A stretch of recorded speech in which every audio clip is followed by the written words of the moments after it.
உங்களுக்கான இன்றைய பிரபஞ்ச வார்த்தை.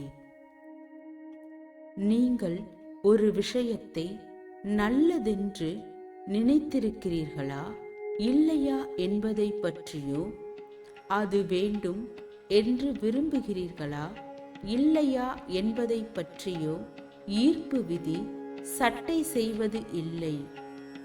அது வெறுமனே உங்களது எண்ணங்களுக்கு ஏற்ப இயங்குகிறது.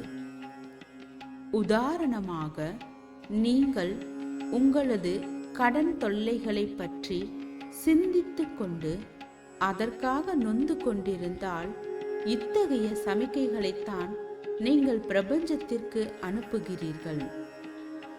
எனக்கு இருக்கும் கடன் சுமை குறித்து நான் கேவலமாக உணர்கிறேன். அதாவது, உங்களுக்கு நீங்களே அதை உறுதி செய்து கொள்கிறீர்கள். அதை உங்களது ஒவ்வொரு அணுவிலும் உணர்கிறீர்கள். அப்படி இருக்கும்போது கடன் தொல்லை தவிர வேறு எது உங்களை வந்தடைய போகிறது? ஈர்ப்பு விதி ஓர் இயற்கை விதி. அது நடுநிலையானது. அதற்கு நல்லது கெட்டது என்ற பாகுபாடுகள் கிடையாது.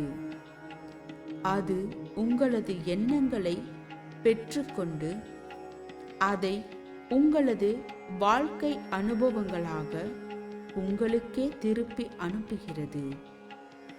ஈர்ப்பு விதி நீங்கள் என்ன எண்ணிக்கொண்டிருக்கிறீர்களோ அதை அப்படியே உங்களுக்கு திருப்பி கொடுக்கும் ஒரு விதியாகும்.